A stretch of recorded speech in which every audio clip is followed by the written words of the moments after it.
Hello, everybody, and welcome to the stream of Chaos. My name is James, and I will be the GM for today's game of Rivers of London. We are continuing along with the newly released Font of All Evil, which you can find on chaosium.com. It is a brand new mystery of the magical variety for you to solve. And we're going to jump through into that. We left on a bit of a cliffhanger last time with a murder having just happened. We'll dive forward to solve that mystery. But before that mystery, let's solve the mystery of our cast's identities. It's the same as it always is. I'll throw to them in just a second, but first, quickly, thank you to Sirenscape and to Roll20, tools which we use to improve our games. And with that said, Art, do you want to introduce yourself and your character? Hi, I'm Art, and I am playing Pudding, a excitable, distractible pyromaniac. That is Sort of. very apt description. Yeah. Who just likes people. Yeah, people are good. People like them. We love people. Yeah, exactly. Yeah, so we have Pudding. Let's jump across to Jackson. Oh, that's me. I'm Jackson. There's a bit of a stilted vibe going on today. I just picked up on that. And I'm playing PC Patrick Lewis, Apprentice Wizard, Police Officer, and Man About Town. As long as... Ooh. Oh, man. As long as My brain's not working today. As long as as long as the town abides by, planning codes and regulations. You when you go out on the town, it's to make sure the town doesn't go out on itself. There's an app there. Let's go. Let's throw a crush with the dog. Lucy, Dave, one of the two. Hello. I am aforementioned dog.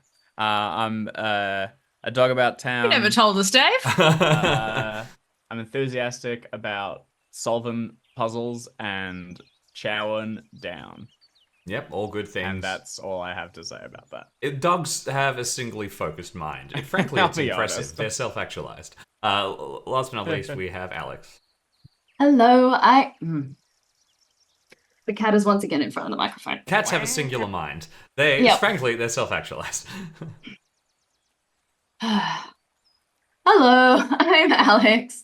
I am playing Barton Oslo, accountant by day, paranormal photographer, and apparently investigator now by night. All around dad vibes. Just a good bloke. Yeah. Just another good, reliable bloke. Salt of the Good earth. guy. Can't go wrong. Can do magic. Can do magic, Yeah. which sometimes goes wrong. Yeah, hopefully a little less often than it goes right. But at any rate, that is our cast, and we'll give a quick recap of what's happened so far. So our investigators, they now know each other and know the kind of ropes of the world of Rivers of London, which is just London, but with magic in it. They have become fairly experienced at working with the Foley. They've solved a couple of cases. They went underground most recently to deal with an apparition, a mummy, and before that, they dealt with a strange presence, a genius locorum that had emerged in a local bookstore. These are all kind of things that people who are attached to the Folly will get involved in, wrapped up with every now and again. But now things have suddenly gotten a little bit more serious. There's been a murder. Over the past couple of weeks, in between the last case getting resolved and the start of this new one, our investigators had basically been detecting that something felt a little bit off in the city. The vibes weren't quite right. And whether this was Lucy being kind of upset that somebody appeared to have trespassed on her church territory, the abandoned church that she would spend time in as a street dog, whether it was a kind of disquiet in the family dynamic of Pudding's home, which resolved itself as explosively as all these things tend to do, or for PC Lewis being told by his boss that the vibes were off and that he had to go and fix it. The most difficult case possible for someone of PC Lewis's social proclivities, I suppose, in that computers and books are much funner than normal people. We had Alex away for just a little bit, so Barton canonically has been dealing with the tax season. I also just realized that this scenario does technically have a date. And I have it's not important, so I've changed it slightly so that we are next to tax season. That's good. Perfectly. So if anything's been weird, I haven't noticed because I've just been dealing with idiots who can't file their taxes properly. 100%. And I'm not very good at it, so it's been a very stressful time. Yeah. So we'll loop you back into things relatively quickly, but just to jump back into where we last were to kick off. So the collection of you were gathered around the banks of the Thames, and you were having a little bit of a chat with some of the mudlarks who were there. You've gotten a bit of information that maybe some of the not quite right vibes had been emanating from a presence, a disturbance around this area. Specifically, the person who went into your church, Lucy, appears to have gone roughly in this direction. Following them through, you think they might have gone out, possibly been with or around some of these mudlarks, and Pudding managed to chat a bit to them, and they suggested that they were looking for something. It's at this point that you get the frantic call that says you need to head across as quickly as you can to a different part of London to deal with a murder. Everything else is out the window. This is pretty serious. So, with that in mind, the collection of you are going to burst straight over there. Yes, Art. Very important question. Please. Do I have to cross another bridge? You can find ways to get out of Cross the doing river that. without crossing a bridge, because that's. I think that technically Impressive. you are on the Underneath. right side now, by which I mean the north side. Right. That's Mostly what I was checking was, did the murder happen on the other side? Because I got enough, I can deal with it, but it just means I got to do the thing again. Yeah, you got to go and find all kinds of extra ritual stuff. No, 100%. That's you. It is to the west of you by a fairly decent chunk. Kind of set a little bit apart from all of this stuff that you've been looking at in this particular area of London. But from your perspective, you're going to get the alert as well. I like to think that you had just filed the last report last night, getting to bed really late, and you're like, I'm going to have a day off, maybe a week, and then, or am I completely wrong? Did you file the last report, and you're like, well, better get back to work? I think it was more like, I've still got other clients to do, but he's starting to realize how much he actually really doesn't enjoy this job. So the call comes through and he's like, yeah, and fobs off every single other client that he's got, every single other job that he's got onto somebody else, onto a colleague, onto a friend, and is just like, I'm so sorry, I've had some important emergency family business come up and I won't be able to help anyone else this season. Bye. Yeah, fair enough. Yeah, tragic. I'm so sorry. Tragic. Terrible. Taxes can wait. Taxes can wait. Taxes can't wait. File your tax. Yeah. Yeah, inland revenue, no fun. What do they say? Death and taxes. Well, you've decided that death is taking I priority. picked death. Yeah. Today I've picked death. Welcome to You the need a church of healthy Pig. Go there. balance. Yeah. So, with that in mind, you will start heading across to rejoin the others, as will the three of you departing the Thames. Is there anything that you want to do in the kind of rushed moments before you head off from chatting to the mudlarks? The sort of key point is that you've been given... They're friendly sorts, and you've been basically given the address of a pub around that area where they're generally hanging out. So if you want to come back and find people, They extended the invitation. Yes, and you sort of were pretty charming, Pudding. So they enjoyed your company, and you reckon you'd be able to come back and have a chat with them without any much issue. No. Cool. All right. Great. So I mean, I Let's don't- go and see a corpse. was there something we could have? I'm confused. It was just, you've got stuff. Bye-bye. yeah, I mean, but, yeah. We so didn't really but get much out of them. That is I think- kind of just it. You're in the point of you're at that inflection point of now, shall we push further? When you get this call, and if you wanted to delegate and kind of go, actually, we need to push this. We're going to split here. Frankly, you have your clues laid out before you. You've got the various leads. We could split. It sounds like I'll have Barton at the crime scene. I'm happy I'm to... going to the crime scene. Yeah, You're going I'm to I crime think fine. everybody wants to see that first, and then Because the thing is, and then whatever leads pop up from that. Also, like I've literally just gone up to some people and I'm like, "Hey, what are you doing? Tell me about your stuff." To immediately be like, "Now I have questions and you need to answer them." Like it's very mercantile, Yeah. mercenary. So like to sort of to like go, "Cool, thanks for it. Like thanks for letting me know. Maybe we'll see you later." Like make it very very chill. And I'm remind me happy with it. again, we were tracking a vestigium across the bridge. Basically, yes. So you had gone to the church that Lucy had been hanging out at, and you had followed with Lucy this vestigium that appeared to be heading across, traveling to the north side of And going into the River Fleet. that, or around that area. I mean, like that is the big link. It appeared to be heading towards Very Fleet good. Street, which suggests River Fleet. I think there was a little bit of like you extrapolated that based on your knowledge of the like history in the area, stuff like that. That's fine.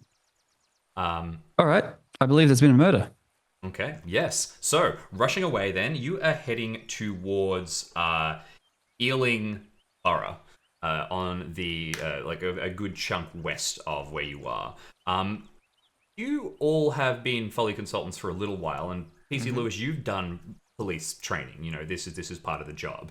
For those of you who maybe haven't been exposed to, this is a murder site. This is kind of a step above the pay grade of going to bookshops and even exploring the underground. How are you feeling? Does this? You're relatively unflappable pudding. Does this flap you? What, dead people? Yeah. Dead people who have been killed intentionally. I mean, Murder. I don't know. We'll find out. Yeah, maybe you're not quite sure what to think of it all until it actually put in I front mean, of I you. like being part of the fire brigade. It's not like obviously you generally get called out to things that where people aren't, dead, but occasionally like the fireys get called out for like cats up trees. They also get called out for like people stuck in cars. Yeah, Like, yeah, someone's had a exactly. bad prang or Mhm. whatever. So like I think just being part of the emergency services, there's an element of even if you haven't seen a lot of stuff, you might have heard stories about things. You probably already have had like a couple of really dry, not super helpful, but doing their best, like counselors coming in and being like, now we, just in like you want to be aware of your feelings over the next few weeks. And like if things continue to feel off, like make sure that you talk to someone, but also not us because the National Health Service is not funded well enough for us to give that to you. But whatever. And like so sort of probably has some like structures in place. So I think they're fine for the moment. They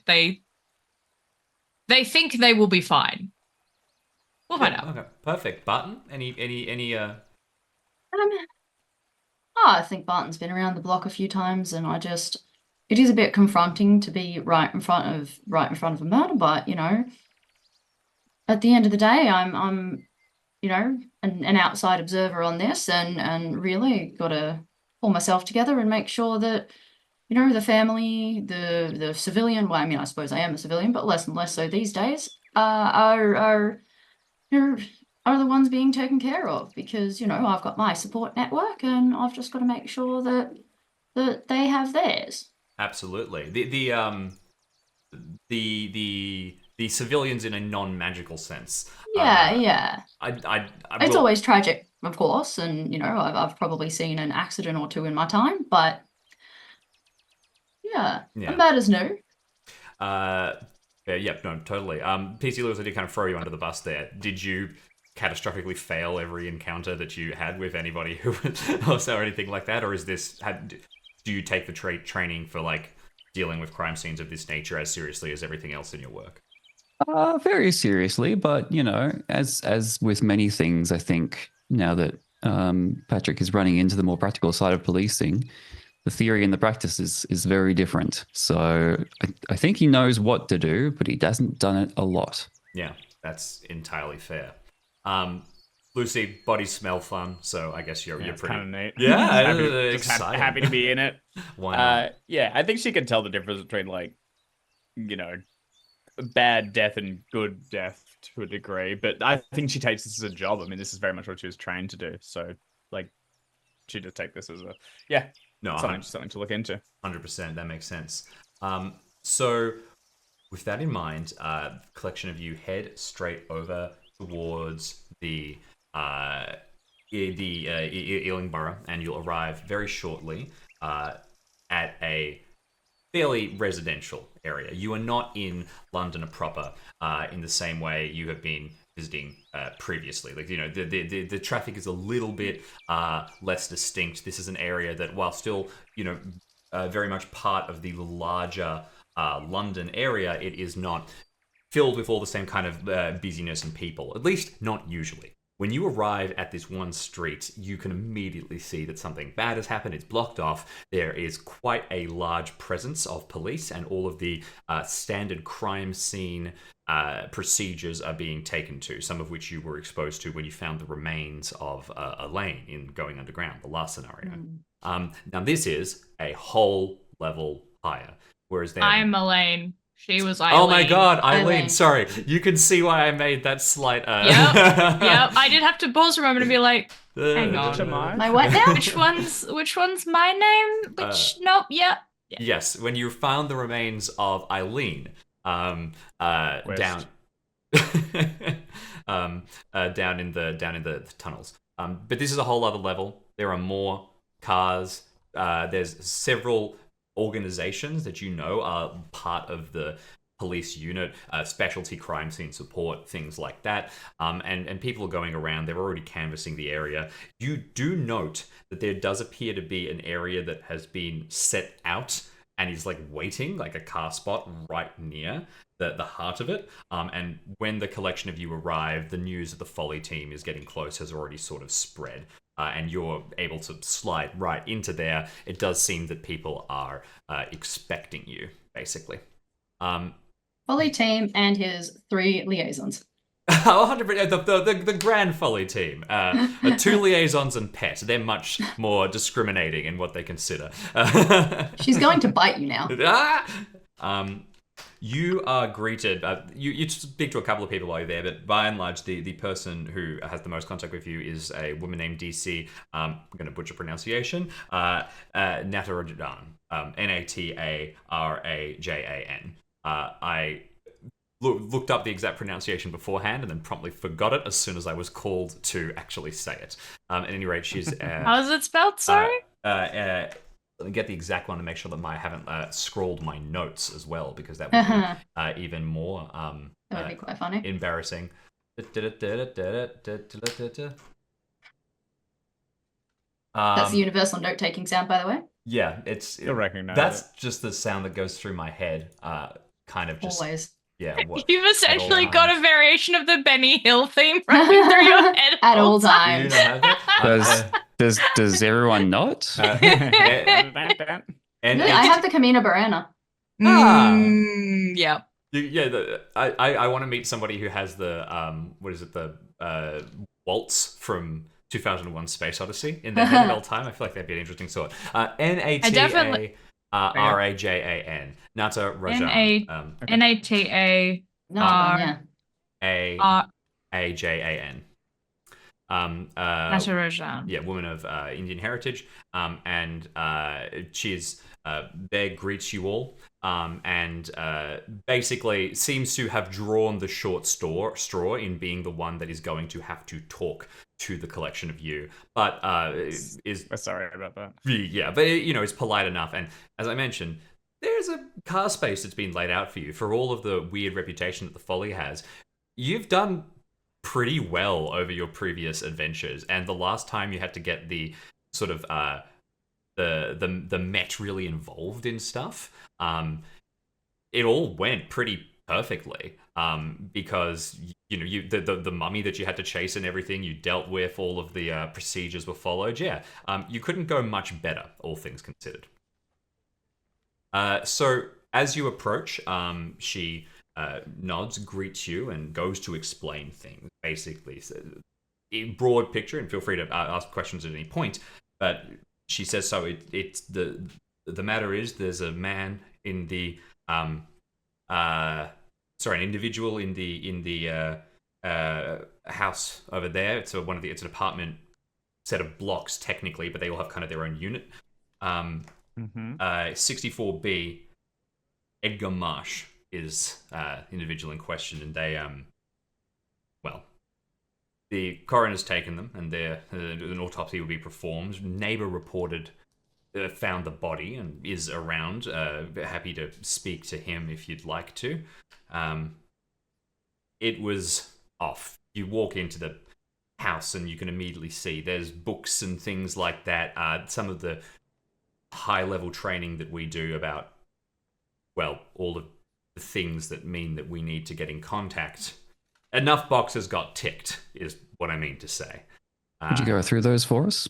Sure, I think she flicks through her own notes, and this is, although she's relatively aware of like the broad stuff that the Folly has to do. It probably would have been a combination of other people who had done more acute training who actually pointed out the details. But she said, electronic devices, all none working, traces of sand in them, which is the sign of when you fry something with magic. Yep, that's so that exactly. Souls. Inconsistent interests in areas that are just of kind of general occult adjacency. And then there's amongst the collections of books, I'm told that they're all weird books, but I was told there was some weirder books, some special weird books, if that makes... I don't know. They give you some more paper. Yeah. There's weird, and then there's weird. Yes, giving you some more paperwork, PC Lewis, you'd immediately be able to identify that this is, there's a wealth of spooky tomes out there, and then there is the ones that Nightingale and the Folly say these are spooky tomes with an actual tie to Newtonian magic and things like that. That might be a little more important.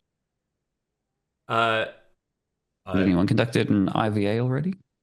We've got a team here that have gone through, and she gestures over towards. There's the EBC, the East Borough acronym Command. fight. Yeah, acronym. Sorry, because they literally the IVA team is conducted by EBC. I think, but I've forgotten the last letter because it's East.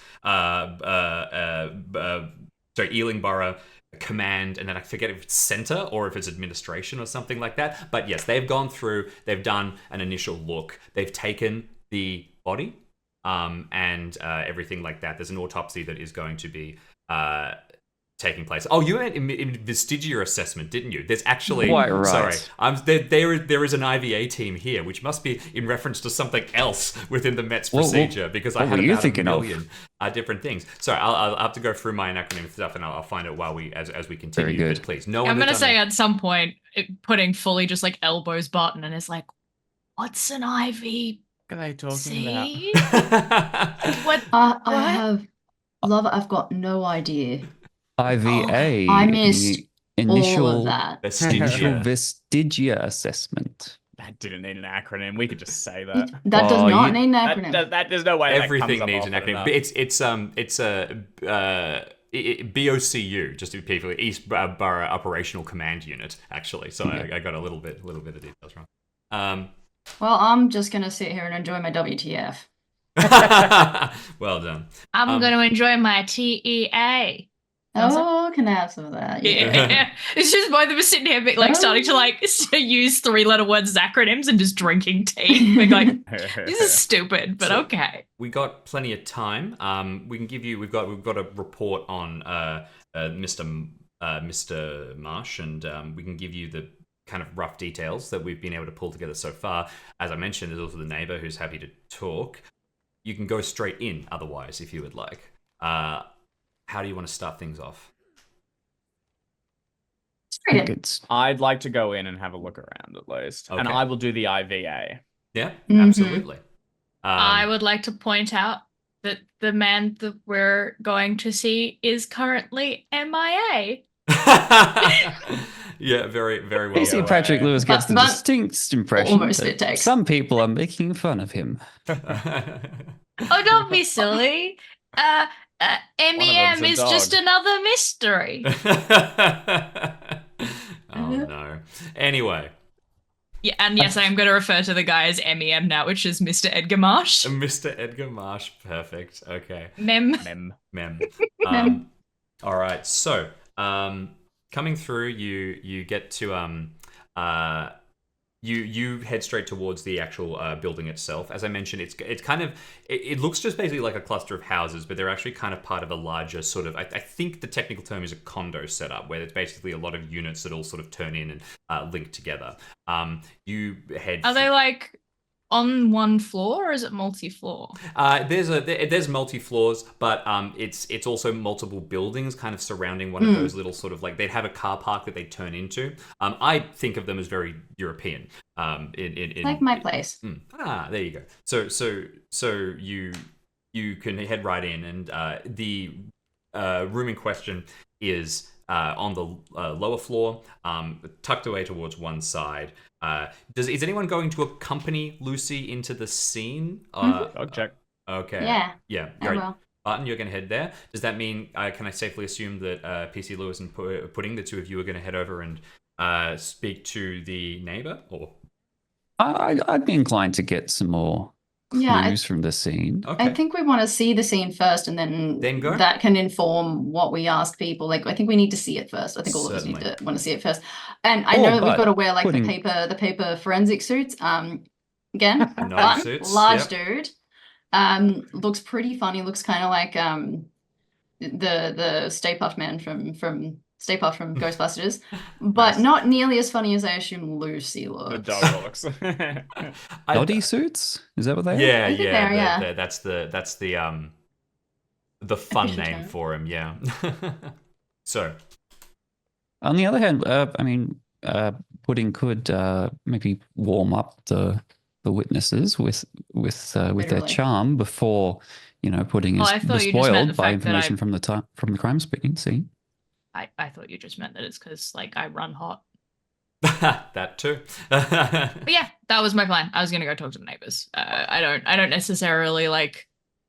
I have like pretty good like observation and stuff. But I trust Lucy to find most things, and then like we've worked pretty well as a team before by being like Lucy goes and has a look and then like point to like to Pudding about stuff that they would generally, There's The something to be said for Yeah. asking witnesses for their impressions before you yourself have been coloured by what So you've I seen think, in the like, scene. getting the impressions, but then also like knowing that everyone else is going to look at the scene. So if there are things that like they might want to ask, we already have, as you say, someone who is hopefully already on side. And the plus side here is that, from what you can understand, the neighbor Adrian Shine seems to be pretty happy. So as a collective, you head into the scene. We'll jump to that as sort of the main thrust of what we're going to do for just the next little moment. But I'll just say, Pudding, you head over. There's an area set aside where you can speak to Mr. Shine. He is the proprietor of Service with a Shine, a business that is just nearby. Is it a cleaning service? It is. So they work on cars. So it's got like detailing aspects and everything to it as well. Oh yeah, service, car service. I get it. Yeah. Man, it's clever. Service I like a good punny business name. Exactly. And he is relatively friendly. We'll start to give you some information. We'll come back to that in a bit. Meanwhile, the other three of you enter the crime scene itself. The book uses a fantastic descriptor for it, which is something like the nicest way to describe it is compact bijou. I think they say it is. Yeah, it is. So it's very, very small. You reckon it was probably at one stage, probably like even though it's on the ground floor, it was probably some kind of converted basement situation where people had like, it's not a really spacious apartment. It's perfectly fine, but there's not much room for all of the stuff which has been placed in here. The owner was very clearly not a hoarder as such, but somebody who enjoyed stuff and had a lot of things they needed to store. They've done really, really well at putting it together in a way that feels coherent. The feng shui isn't great because there's just so much stuff, but it's all actually, there's clearly thought that's been placed in this wasn't someone who is living in haphazard chaos. That said, there's a lot of haphazard chaos there because clearly there's been a scuffle. Coming in, you can immediately see that there is a section right near the bed where there is a decent sort of like area of blood. It hasn't been fully cleaned up yet. As you come in, basically what you're seeing is you've got a tiny little hallway that you step through, and then you emerge into a larger room. It's basically just got a bed that's pushed up against the wall with a bunch of storage directly opposite it against the far wall. Then directly across, and you sort of have to go and edge past the bed a little bit to get through, there's a kitchenette with a tiny little shower in it as well. And then back on the other side of the bed, just squeeze through here. Sorry, step over the blood. You get over to a little toilet cubicle. It's a small apartment.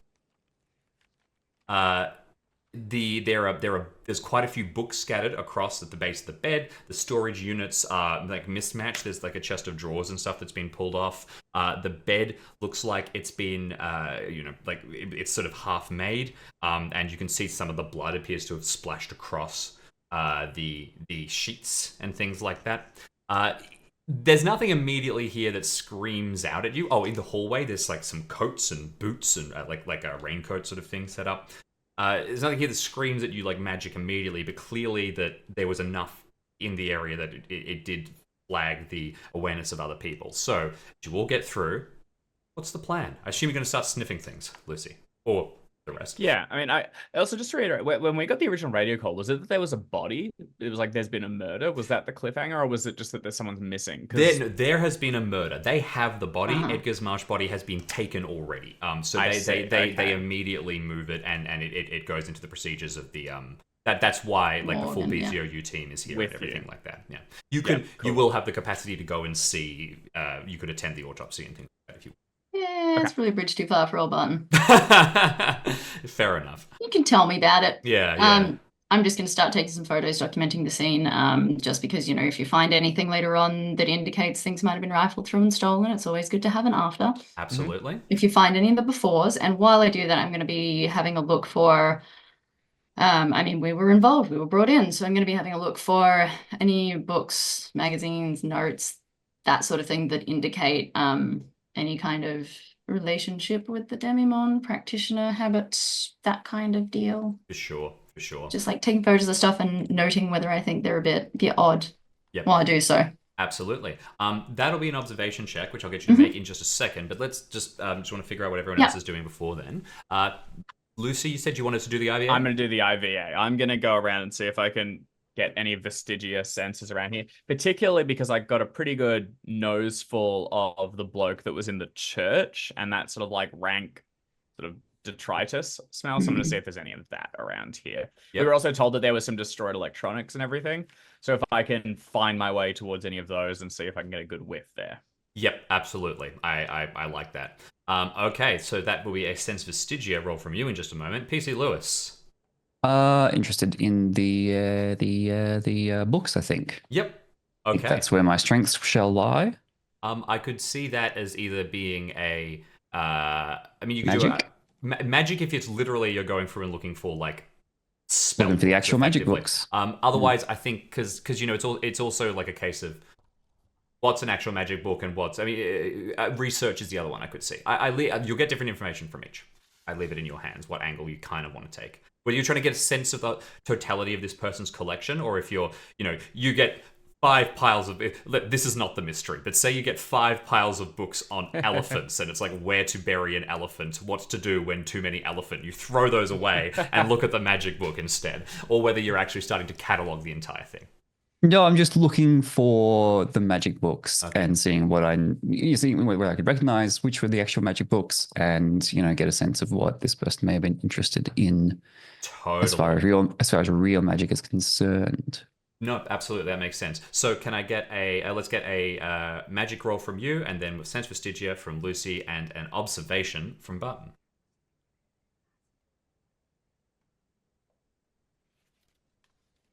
My vestigia is a success. Okay, you are very good at sense vestigia. Oh yeah. Barton looking less good. And I take the photos. Yeah, but like I'm too busy like framing stuff up, I guess, and I'm a bit distracted and not actually looking at what I should be. For sure. Whereas PC Lewis, 02. absolutely fantastic. So plenty of information there. Hassle. So Barton, starting off with you, going through the crime scene. Look, you do all of the basic documentation that you need to. You get and just going through some of just like the descriptive things, spending time here, you can see like this person had a life here. You find all of their clothes. They've got a calendar on the wall with like dates and times written up. They're a person. They existed. Exactly. But you get photos of all of these things, but they're nominal details. So it will still kind of be if we flash later and you go, my God, it was the kitchen implements. That's going to be really relevant. You'll still have to make some kind of retroactive, probably a photography check to see if you have a photo that will allow you to refer to it later. But beyond the standard sort of accoutrements of everyday life, you don't find anything. Lucy, now that's just a regular success for you. Right? It is. Yeah. I think what I'm doing is I'm going between each of the rooms until I can find, if I get a whiff, something that I can focus in on. And then my goal, and I might not be able to get this the regular, would be finding like point of ingress. Like where did the wizard come through the walls?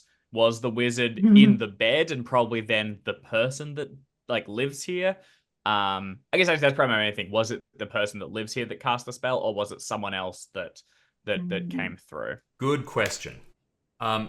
First thing, you get just a lot hitting you almost immediately. There is layers to the Vestigia here. I mean, there always is, because old places and just interesting spots have their own lingering Vestigia sense. You wouldn't have necessarily expected a random apartment to, but as you start trying to muddy through it, you're pretty good at this, and you get maybe loosely what might be considered the background of this region. And it to you, it probably sounds like kind of like a whistling and a crashing. Just fun fact, this area was heavily bombed, so it has a slight vestigia of bombs going off. I kind of like to address it because my thinking with this also is like, let's say so Barton is a hedge mage, is a home practitioner. That's where he did all of his trade.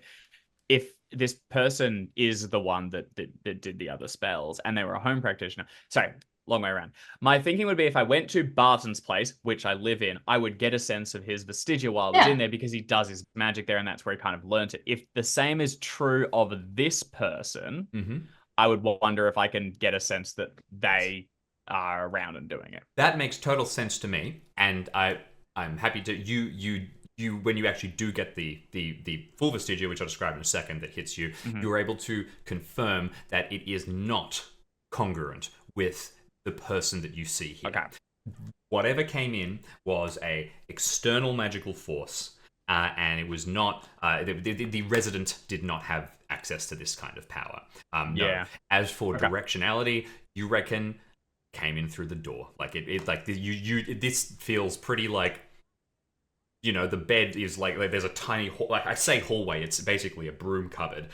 Someone basically just came in, attacked this person while they were getting out of bed, in all likelihood. Okay. And so again, I not only got a sense of success here, but what I'm gonna probably start to try and do after this roll is done and as the others start to talk, is figure out like, this person came straight in the front door and went to the bed and did it. Did they possibly know that, like, they knew the layout of this house, or they knew where to find this person? Things like that. If I can find any evidence of if all of the clocks got broken when he came in and cast spells, can we figure out what time this was done? Things like that. That's going to be my next angle. Brilliant. I can't read clocks, but maybe I can. It's yeah. You can.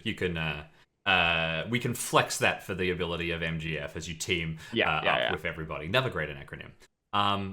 So that goes well.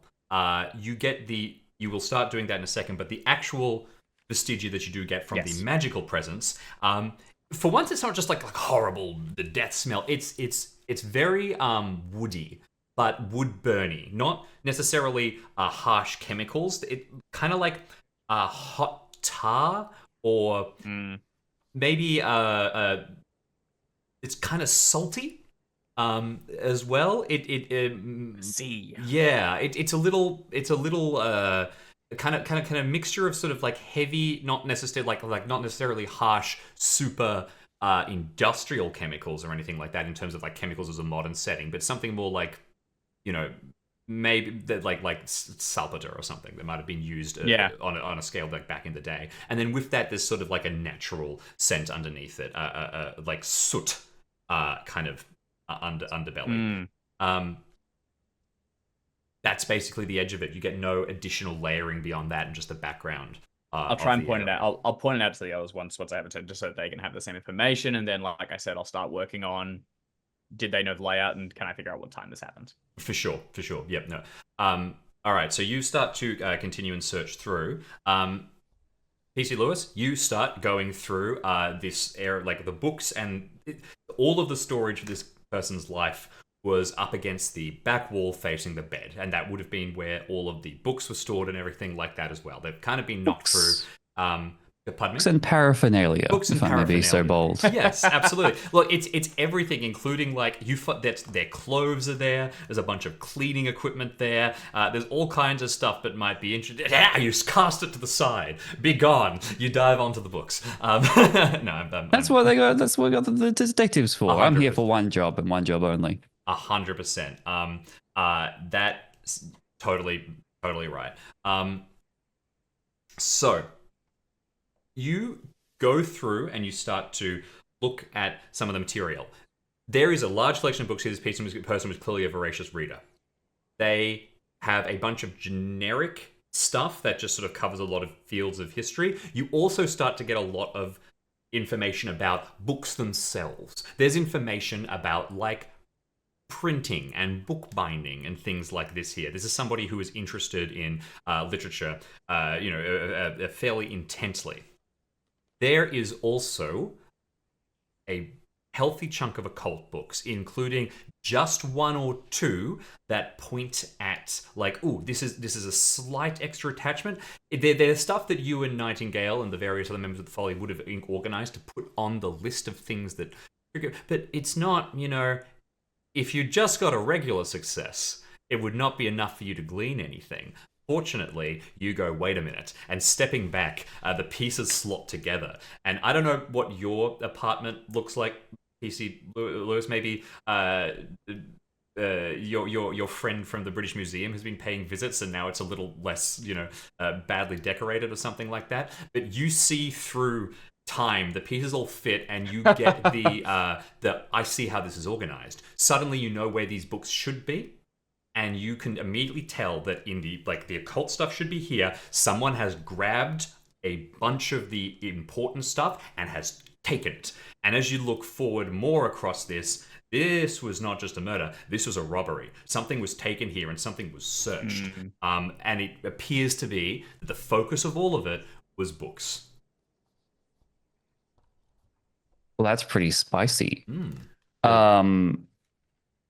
And with the 02, you're saying that like I can see how they were once organized, and there were that is there are correct, yes. specifically some like occult books missing. And it's kind of like you go through the occult section. You're like, oh, these are boring ones. Oh, here's the like slightly spicy stuff. Then it's the missing section, and then it's the new stuff. So you would anticipate that there was possibly some more hardcore stuff there. So yeah, you are also going to find here one last thing, and it's amongst, because like the books sort of have been scattered up. This is kind of in the domain of observation a little bit more. So maybe I like the idea that Barton, you're like moving stuff out of the way, and P.T. Lewis is like, no, stop, I need to, and you will find there's what looks to be a small metal container placed here. And when you pick it up, as Lucy starts to point out the vestigia to you, you can tell that this small metal container has like about the same like vestigia that appears to be coming off it, as you can remember from the as you can sort of detect hanging in the air. So it appears to have been brought in and has the same lingering vestigia as the invading force. Ooh. That's pretty good. Good information. We know that Lucy's going to continue on starting to look at the clocks and things like that. Nominally, you can lock up pretty well that this appeared to happen in the dead of night. There's no analog clocks here, which means that the big sort of one that was on The the electric side ones would have broken. gone out, but based on kind of like these are things also that the police and you will be able to get a rough time and estimate without too much difficulty. And so I what don't that wanna would gate also that. and so then just building off that, then this happens after the bad vibes that I felt at the church, right? That is correct. This was recent. And I'm getting a different vestigious. This is separate. That is correct. This is not the same vestigia as came off. That horrible, just terrible, or all-encompassing smell that you got is not there. Okay. So PC Liz, did you find what appears to be missing? Like, did you get it's a I book, didn't right? find what was missing. You have not found the It's actual missing. stuff, but you know Just that there is but missing you know here. it's a book, right? I know that Or- there are some yeah. books missing, and I guess my last question for Jim: of the books that are left, can I get a sense of what was left of the occult books that were left? Like, we got some real magic stuff here. You would say it is now in the scope of trivialities, but it is the kind of trivialities that Would lead you to the right place. Yeah, it's kind of one of those things where there's so many occult books out there and so many different like practitioners, and there's a couple of descriptions in the Rivers of London world where they'll throw out names like Crowley and stuff like that, and be like, if you see somebody's getting interested in that kind of stuff, that's like they're interested in the occult. And then there's a couple of other ones that are just they could still be within the scope of the normal, but they light enough flags. So if you go into someone's house and they go, oh, I'm just interested in the occult, but they have got a lot of that stuff, you go, there's probably a second library here somewhere. It's that sort of thing. You go, this is practitioner coded. Okay, Vibes are good. off. Horrid vibes. I hear one more thing about the vibes this night. Lose my mind. Yeah, exactly. Wretched Wretched. vibes. Wretched vibes in this one. You wanted to add something? You were asking PC Lewis something, Lucy? No, I just want to know the sense because the next thing I probably work on would be outside the house. Can I find, follow this down to tire tracks where the car may have been parked, so see where this person, so see if we can get the vehicle that they were driving, or if they went towards the tube. So it will be follow the tracks. I'm probably gonna work on track, but I think that's the extended thing I do maybe while they're talking with Mr. Shine and the others. Very good. That makes total sense. I'll get you to make a track roll in a little bit, but let's jump across to Pudding for the time being. Just before we do Barton and PC Lewis, any last things you intend to are you good? Is now it's a rejoin Pudding kind of situation? Oh, I mean, this small metal container. Yes. I just want to get let's take a crack. direction of what you're going to want to do. You've got it. It's empty. It's an empty metal container. Empty metal shape? container. What shape is it? How big is it? Yeah. So it is probably about it's like Tupperware sized, effectively. There's a lot of different sizes of Tupperware, Jim, but I think I understand what you mean. It's handheld. You can pick it up in one. Yeah. It's Takeaway container size. Exactly. Yeah. And so it's like it's a rectangle, like a rectangle or oblong or whatever, like made of metal. Is it lidded? Like it's got you can open it up. Yep. This would be you think like sardine can storage box kind of situation. Like a lunchbox, like an old school metal lunchbox. Yeah. Like No. the metal tins that like tea bags would come in occasionally, like the Twinings tins that you would Yes. or like that you would then keep all of your little like Yowie toys in. Yep. And no engravings or decorations or No, otherwise this appears to be identifying planned. marks. I'll say quickly, where you did go through all of the other stuff in sort of that sort of collected storage unit at the foot of the bed. This person clearly collected stuff. So there's some other like tins like this where they're storing like old coins and like stamps and things like that. So it's one of those like it's like a sort of like used in sort of a collection mentality. You could A see. philatelist. Yes. Is that But this one- is that the polite term? I think philatelist is stamps.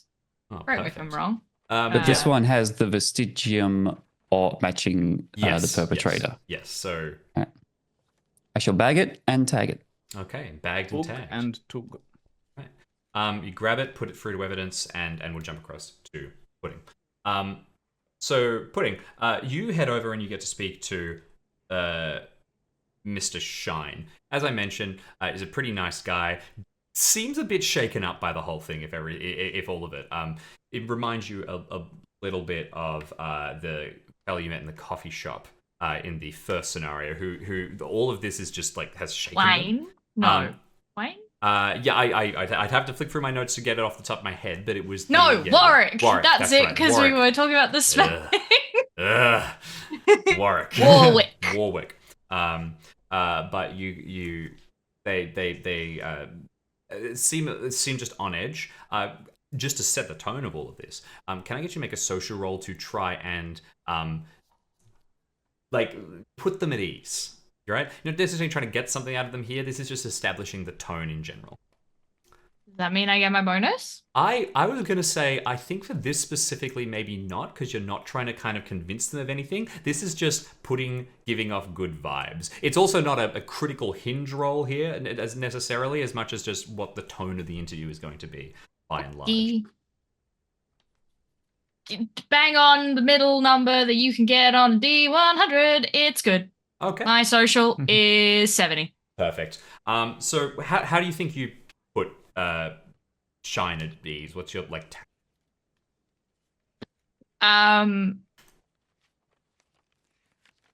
Do I have any like thing that indicates that I'm like on official business? Like, do we have a little like? You have a lanyard, and also there are police around. Right. Like yeah, when you head over, your presence is valid and established. Right. I guess like I'll knock on the door and wait for the nice gentleman to answer, and then just say, "Yep. Hello. I'm part of the investigation. I was wondering if I could just ask you a couple questions, if you don't mind. I know this is a very stressful and unpleasant situation, but we're going to do our best to get to the bottom of this. And if you have a moment, I'd really appreciate your time." Sure. Yeah, I'm really happy to chat. I sits down and since you're just sort of calm and professional about it sort of puts him just at rest a little bit. The only weird thing he does is right at the top of the conversation, he says, "I just want to reiterate, I didn't touch the body." He did or didn't? Ask him about that. I didn't touch the body. It's important. I know because I told it. Sorry, and you can see in his head this like, shouldn't have said that. But then kind of just puts his hands down and says, I was worried I was going to get in trouble about it. I didn't touch the body. I swear. Okay. I'll take your word for it. So, Mr. Shine, was it? That's right. Yeah, Adrian. Adrian, nice to meet you. My name's Elaine Pudding. Most people just call me Pudding because it's easier, but you're welcome to use either. Pudding, great. Yeah, easy. Of course.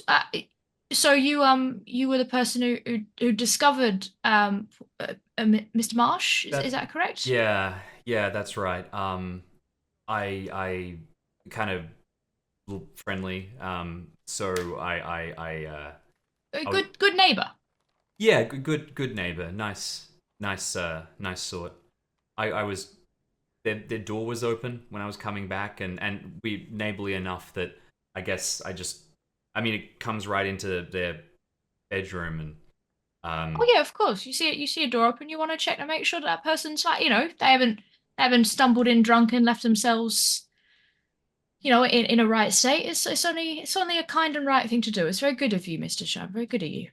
Yeah, so I kind of just poked my head in, and I immediately saw, and I went over and I'm like, do I check for a pulse and I just got on the phone, and that's when they said don't touch anything. So I kind of went, oh God, and I was on call for the rest of it. Of course. Now I know, and I believe you, Mr. Shine, absolutely, that if that you did your absolute best to abide by what the officers asked you before you called them. Did you move anything? Did you sort of like try? Was it quite obvious? And as you mentioned, you said you thought to check for a pulse. Again, it's totally fine. These things sometimes in a bit of a flurry, we do act in ways that we think are helpful and useful in the moment because we don't think about the possibility of investigation. Now, if you tell me you didn't touch him, I absolutely believe you. If you did touch him, that's all right. It would just be helpful to kind of understand. having set the tone good, you are pretty. He trusts you enough to sort of. It's not a director's mission as much as I was kind of in shock. I might have just like checked for a pulse, but you do basically. And again, this is not a hinge total thing, but you're basically able to see through this person has just comported themselves extremely badly in terms of how to talk to the police kind of thing. You get the impression that they probably checked for a pulse or something. You get the impression that as soon as like they had their wits about them, they were like, "Oh my god, don't touch anything." Yes, red herring identified. Yeah, very much. I think if he admits it, or even if he doesn't, Pudding still does take the line of like, it's absolutely fine. We want to make sure that the scene is as untouched as possible, but in situations where this does happen, it's more helpful for us to know where it happened, because then we can account for it. If we know that if someone says nothing's been touched, but it has, then that can be difficult too. So it's totally fine. I'll make sure that my team are aware, but don't worry, you won't get into any trouble or anything like that. That's a perfectly natural thing to do. Seems pretty pleased with that. Beyond that, he's pretty happy to answer any other questions. At this point, I'll just because you sort of set that initial tone off, I'll rally the others in, and after some introductions, except for Lucy, who's going to go off exploring, and we'll resolve your role in just a little bit. Got a dog around here somewhere. Yeah. Don't know where she's gone. She's a good one. That's about the way it goes, isn't it? But you come through, and the three of you can all sit down. Benny Hill. It's more. You've sat down, and you're going through things at this stage, and this is a good interview. It really does seem like Shine genuinely was not mates with this person, but liked them fine and is genuinely trying to help. So I think I would like to, because he mentioned that he came back and saw the door open, which again, what time was that? If this happened all in the dead of night, does he work night shift? Was he around when all of this was happening? And if so, did he hear anything? That kind of line of questioning of just tell us what happened, essentially. Full story is this. So I come open to open the garage at about 5 a.m. I always handle the morning crowd. The people need to drop things off, and my garage is attached in through to the courtyard of the condo, right? As I'm heading through, I see Edgar's door is open. I go, oh, I maybe left it through. We'd bump into each other pretty often. He had odd hours, odd person, just in general. Really nice, but I didn't get on with his family. I think, niche interests, stuff like that. But he was always really nice to me, and I work in I'm not necessarily the best dressed when I come in from work. It's stuff like that, and sort of just alludes that Edgar always seemed to go out of his way to be friendly with him, so they got along quite well. Anyway, we knew each other's habits pretty well, and seeing the door open, I knew that something might be off. Figured he left it open, and that's when I go through for a pulse and just check 999 right away. I got told to not touch anything, so I step out. And I didn't know what to do, so I just started going on with the morning's work, and then now we're here. Well, I mean, it's. Oh, did you happen to have any security cameras about your business? Nothing that points in that direction. I'm sorry, it comes through the back way, so no. Yeah. And nothing with sound? I could get you probably the audio from the front. Yeah. Worth a shot, I suppose. I think genuinely, PC Liz, I think he installed he didn't install the cameras himself, and doesn't. I think I might get you to make a computer use check shortly to get access to that. I'll get you to make it now really quickly. I was gonna say, no, I don't know how many security cameras have sound necessarily. I Not thought it's- many. It was No, a shot in the dark. Shot in the dark. Yeah. Well, we'll see based on the roll. Let the dice sort it out. But also, it's probably still worth checking the footage regardless, because if someone was skulking around the building, you've no idea. Yeah. I'll give you 1 point of luck if that's going to help me, Jim. Yeah, I'll take your 1 point of luck. It's probably Excellent. not going to crack the case. That's fine. Can I have it anyway? Yes. Okay. Yeah, All yours. you get access to security footage. You will be able to use it as a tool to potentially corroborate things later. But over the course Well, of that's things, it. yeah, Even if it's exactly. not pointed at the apartment, like it can catch people running past or flashes of weird light. Who can say? Yeah, exactly.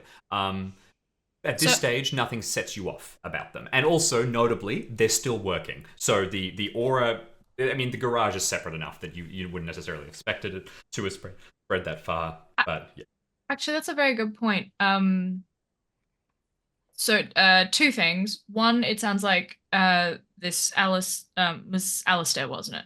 Alistair Smith? Adrian. Oh, sorry, Adrian Adrian. Shine and Adrian Edgar Shine, Marsh sorry. is the fellow. Service of the Shine. Adrian. Don't know where I got. Oh, I know where I got Alistair from. Crowley.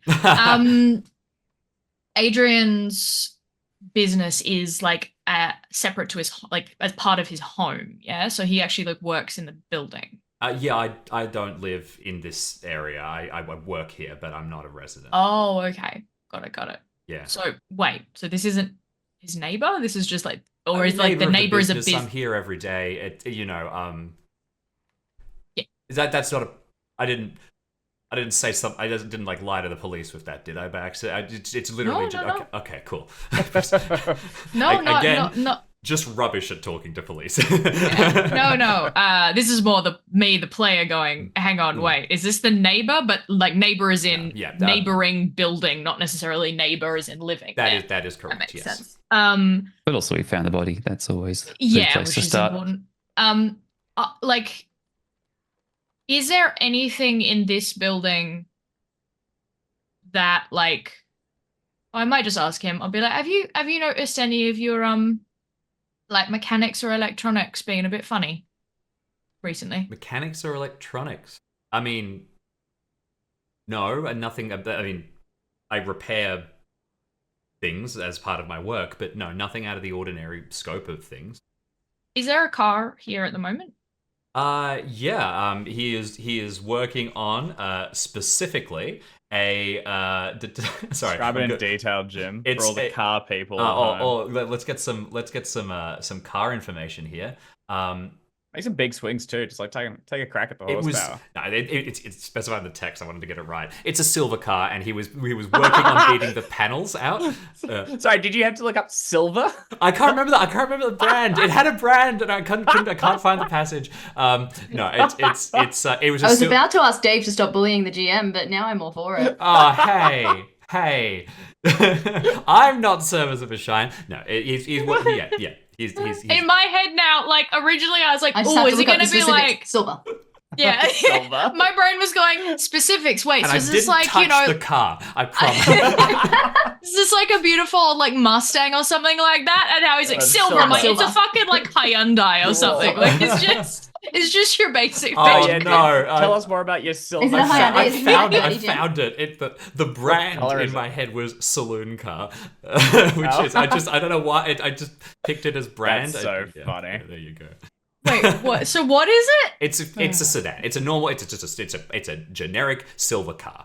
And he's Cool, working on it. great. Okay. I don't know what the most common car in Europe is. Probably like a Renault or something like Like a that. Vauxhall or Probably a something. Vauxhall, according to Because according like to in chat. my head, this is just like one of those bog standard Toyota Just a Camrys or Holden? something like that. Yeah, like it's- just it's your, a- It's of like the your UK choice. equivalent of like a Holden. yeah. Like actually, I think it's either Holden or Ford. They're the same thing. I think it's Holden. A Vauxhall is a Yeah, Holden. that's perfect then. Yeah. So yeah, that makes One of the makes total sense. anyway. My point is, does the thing turn on? Because it's gonna have a spark plug and that's electronic. Yes, it does. Great. So whatever it was localized enough that it isn't messing with the building, but there are walls in the way. Cool. That I is think at this correct. point too, you also do see Lucy go snuffling past the cars and off into the distance. Cool. So that does kind of like, because my other line of question was going to be like, because I assumed he was a neighbor who lived here. So did he hear anything like before he arrived? But it sounds like no. No, he did not. He arrived in the morning to open his garage, and at that point, discovered things. So no dice there. Did you? Now I know you've given your statement to the police already. I was wondering, Mr. Shine, and please understand when I say do allow yourself to answer truthfully without like worry of judgment or anything like that. Did anything seem strange, off, or unusual about a situation when you entered the apartment outside, obviously, the fact that a poor man had lost his life? He stops and thinks for a bit. I'll ask you to make a read person check here, and the sort of the context for this is that someone else who's in the room want to try reading this man? I'll try. Try it. I don't think any of you. I think this is the really one bad skill at it. set that is potentially I think Lucy's the one who can read I people. put 10 points in it. Okay. I've got 30. I I also got have 35. I put 5 Okay, into so it I after am the last session. best at reading people. Well, that's the cover. I'll have a go. Do you want to? Yeah, I'm happy to like. Do you want us to all make a roll, Jim, or do you want us to like?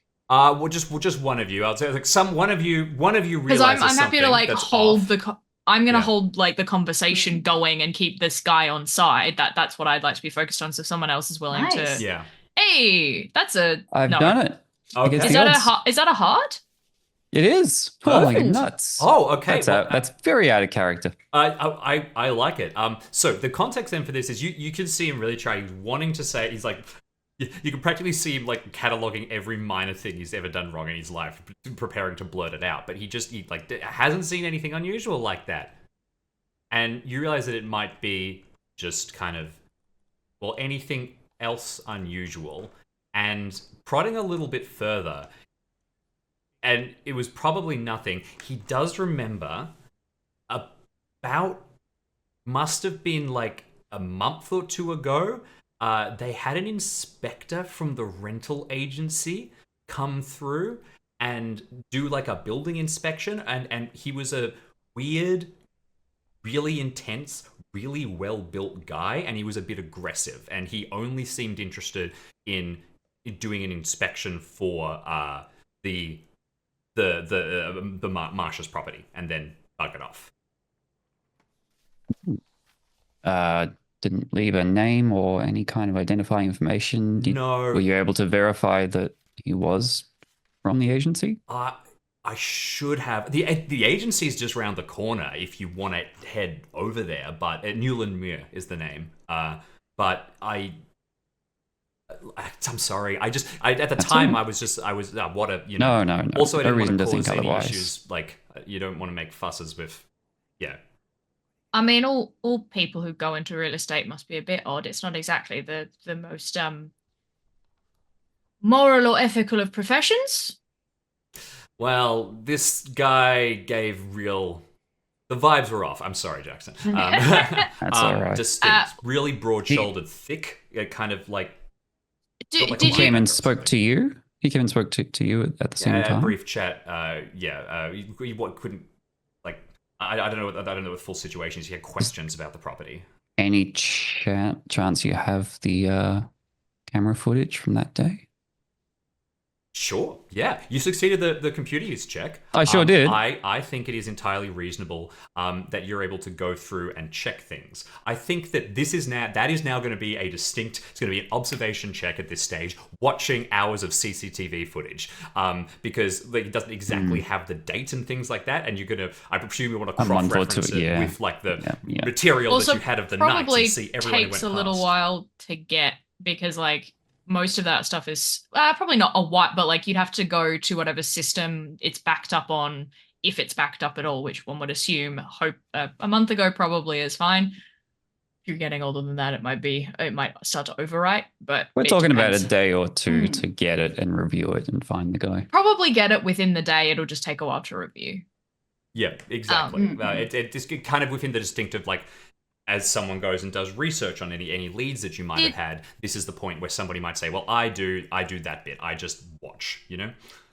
Did this real estate inspector, did he put you in mind of like, by the sounds of it, not your average real estate, but like, it sounds like he almost had the effect of like a, you know, a bruiser or something like that. I didn't want to be rude. That was the impression that I got. Well, luckily, well, we're not going to think you rude for speaking your mind. So, good, better to understand the context. I appreciate that, Mr. Shine. I think, is there anything else that we want to ask this? I don't think there's much else out of the context. No, I think you feel like you've pretty thoroughly gone over stuff, and also you've left things on a pretty good note. There's just one piece of information that might come up first as the camera pans and then drops several feet. Doggo.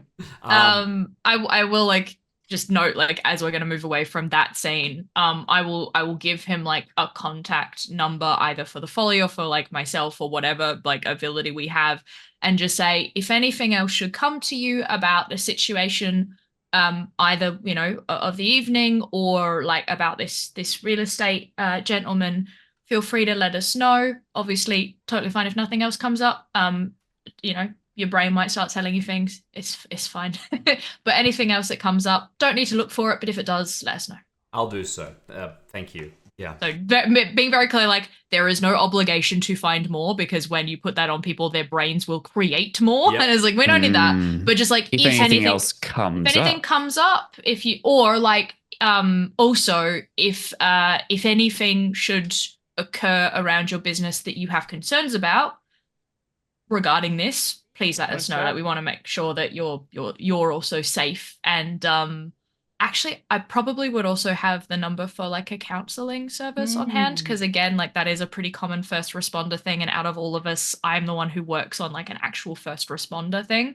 So I'll also just say, and just in case, it's perfectly normal to not necessarily feel like you're having any reaction to a situation like this.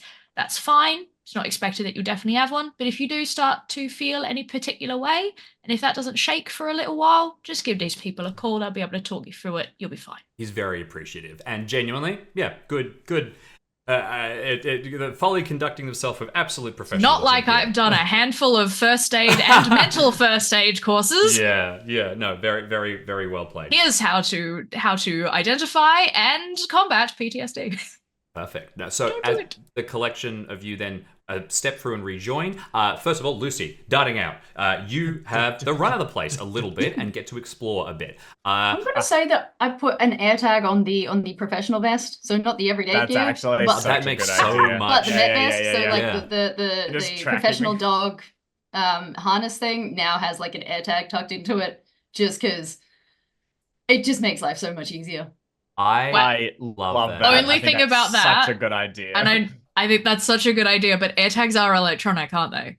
So Yeah, you would have to if replace it it. goes out. But I yeah. don't cast spells. Yeah. so No, like- but it's like, if it goes out, or if Lucy's with That's us, just it. we would want to like pocket it or turn it you're off. gadgety. I genuinely think you might have even done something like it turns on. It has a mechanical. There's no way to turn them off, but they're not expensive. There's like a. You've got a handful. I've probably of them. got like It's all a little like one of those keychain like case things that's made out of copper or something.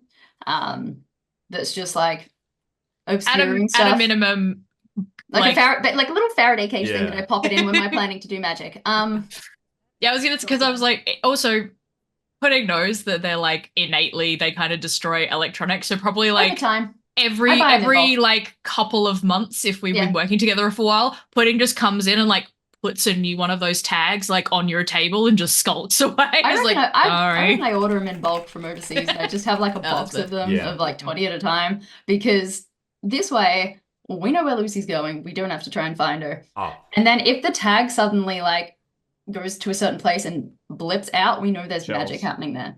So actually, the Even fact if we that it can- if dies we can- is Yeah, valuable. if we could, I feel like, again, this maybe goes beyond the technology, the ability of the specific technology, but I could have been trained to bite, like to activate or like send very Yeah. basic, like, come to me, I'm coming back, like sort of commands. Would Yeah. be quite cool. Yeah. Hell yeah. I Jim, feel like- so am I doing track? I to was going to try and ask do exactly this for thing? track. Yes, and there's scaling here for every level of Oof. Okay, well, let's start with a success. So I will So- give you 6. Let's start with success. Okay.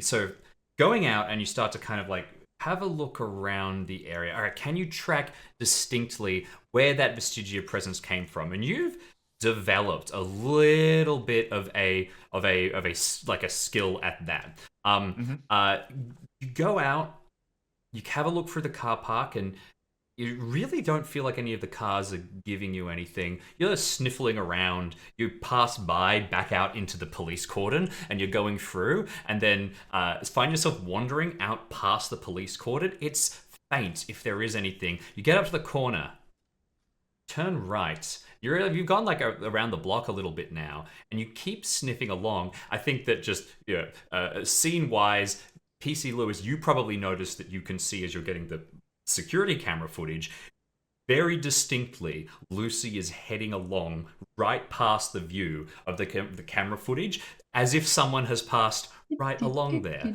How interesting. And continuing just a little bit further forward, Lucy, you get to the bus stop and stop in front of it. You think they arrived by bus. Would be probably your best guess. You turn around, and then if you were to push this roll or give me a bunch of luck, you might just I've already potentially... spent the luck, so I don't think I can push. No, okay, unfortunately then whatever whiff was on the air as well, that one last thing, vanishes away. Okay. All right. And you can return... Do we know what bus this is? What number? Yes, I can get you the exact number. It heads back in towards Central London. Right, just again, Pudding does have a photographic knowledge of London and probably Great. every single bus route and genuine. every single I'm assuming I'm gonna say it's probably not the tube system, although that's probably something you can just like kind of get your head around anyway. But like if I know what the bus, I might not know. Yeah, if I know what the bus route is, I feel like there's an argument for like I know where those buses go and what streets they go down and like where they're near and if there's anything interesting associated with that number. Mm-hmm. Can I make a roll? Absolutely. You can make a navigation check here. It's one of my highest skills. Look, watch me fail. Whoa. Oh no, that's a regular ass success. Okay. For regular success, that's completely fine. No, regular ass success, Jim. Okay, regular ass success is also fine. I wasn't going to, but I'll allow it in this circumstance. Oh dear. No, that's great. So going through when you come back, like I think that it's one of those things where you see Lucy as soon as you know that Lucy is like looking at something that's important. You look up, you see like a bus. Doing a U-turn because they probably can't go past the like crime scene area. Actually, it's probably far enough that they are able to. But you see the bus moving across. The number, your mind flashes through, and it occurs to you that it is one of these buses is one of the options that you would have considered about how to get from where you were when you got the call about the murder to the murder scene.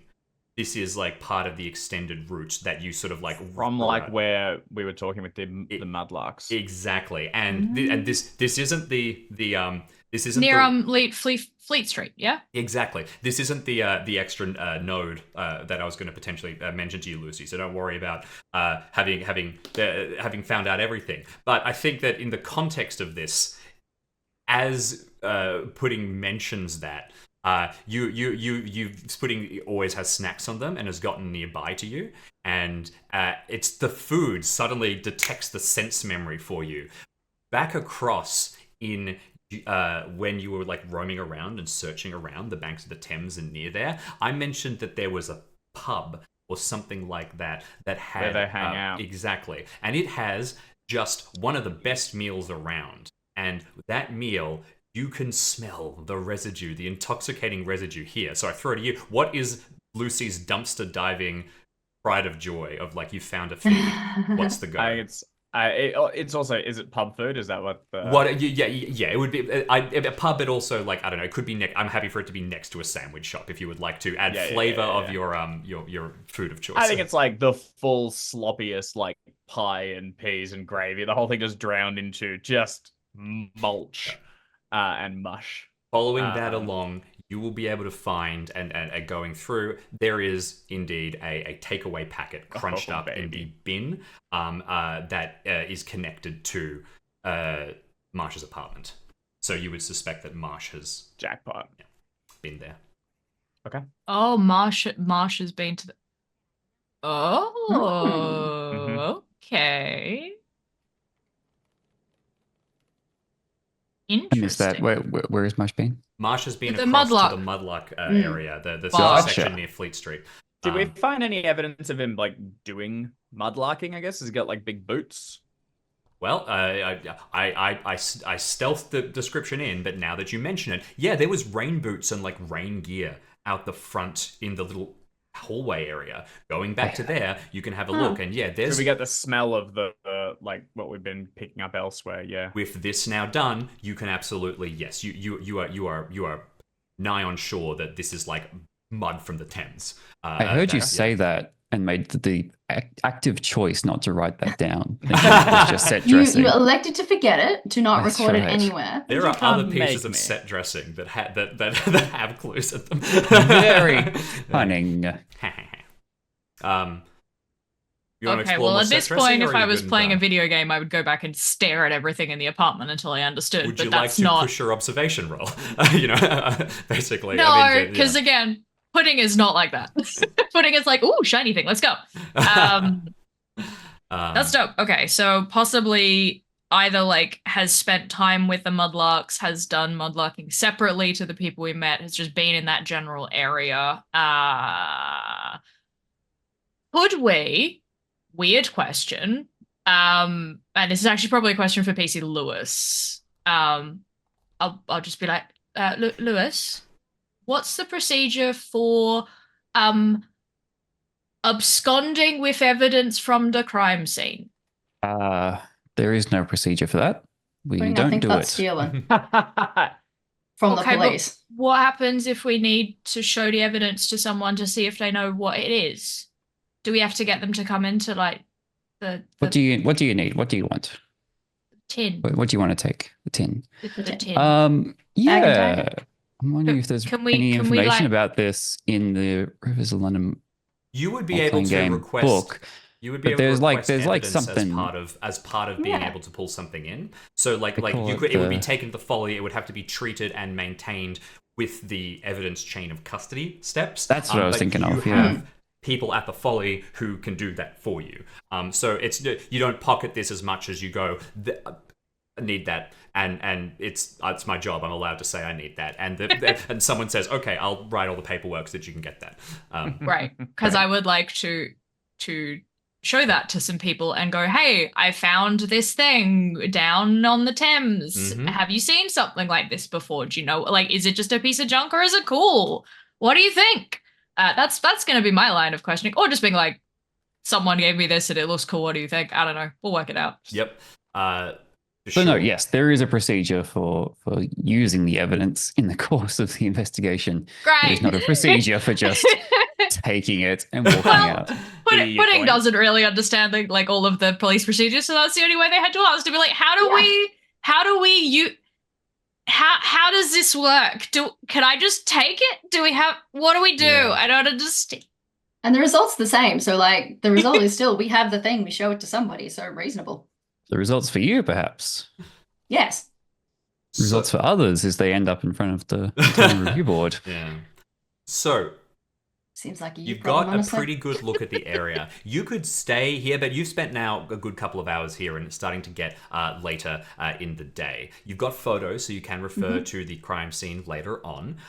You also have a couple of leads that you can go through. You have the idea that Lucy went right past this CCTV footage, and you've got now Yeah. two cross-referencing sections of like a suspicious person coming. You could go to the agency if you wanted to, although I think that at this late in the day might be it would probably set things off on a bad foot if you went there.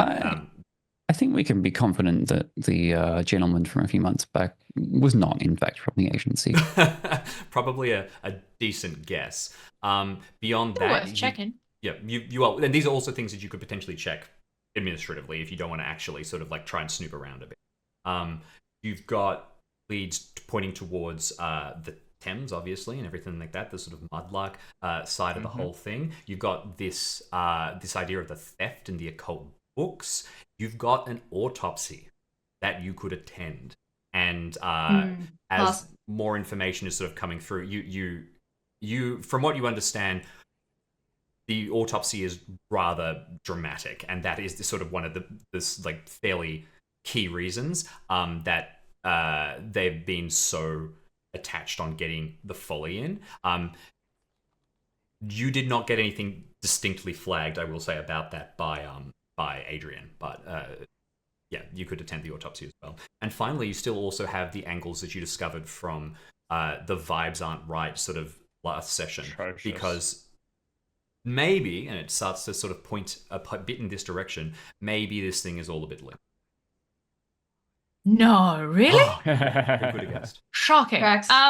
Well, sorry.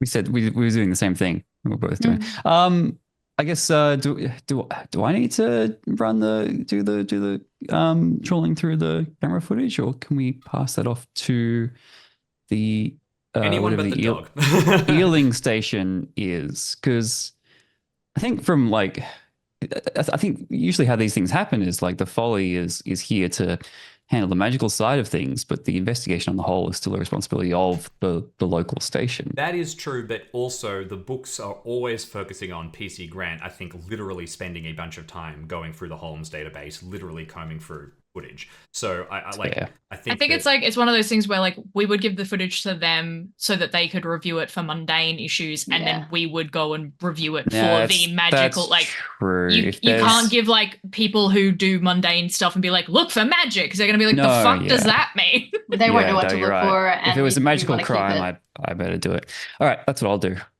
Start on the footage from last night and the footage from a few months ago for the gent. Might join. I'll help you out with that, because I've probably with photography stuff, I've probably got a pretty good eye for that sort of thing, and I definitely don't want to go to the autopsy. Well, teaming up is going to give you a bonus die on this. I really don't want to go to the autopsy. I think that's that's completely fair at this point. I'd be happy to go to the autopsy if no one else is.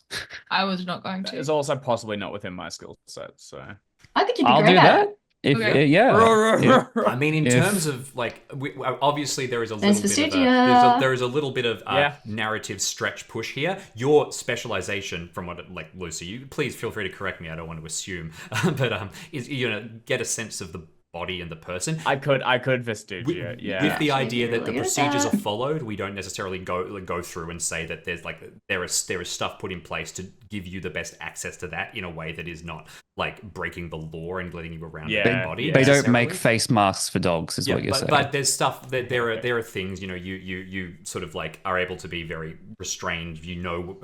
When to behave in particular ways.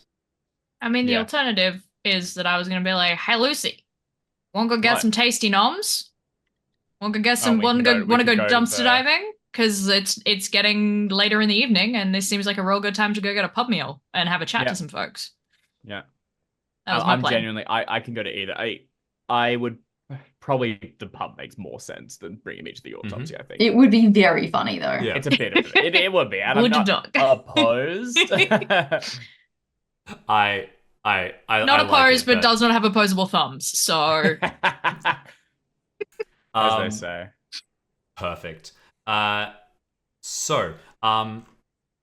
Heading through. So the two of you are going to head over there. You're going to start going through the footage, and you are going to head over to the autopsy. I would like to start with Barton very quickly, if that's all good. I think that here, I mean. An observation check would be the classic. You have photography as a skill, and you are good at it. I think that let's let's go with the photography, and given that it is sort of a more specialized skill that seems to be particularly suited to this,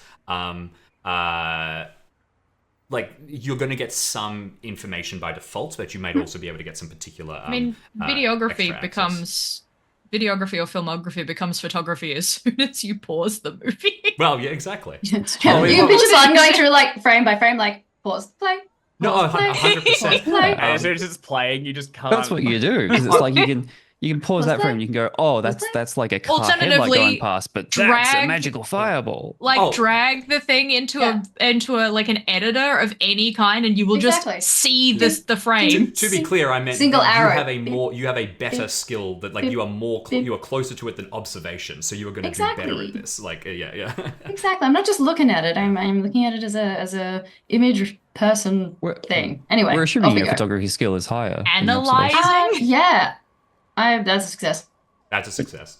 Okay, Yeah. fantastic. I feel like this is also just an opportunity for you to you're in your craft at this point. It's like you've got the accountancy desk on one side of your room, and I presume you don't go back to the folly. You probably have like a full setup. How do you do this? What does this look Yeah, like? I mean, I have in my 2-bedroom apartment, I have one of the bedrooms is, because it's a basement apartment, kind of towards the back where there is no light, which is fantastic because I've sealed it all off and made it a dark room, which is where I do all my developing. So straight outside of that, I think there's like a little corner where I've got a editing desk.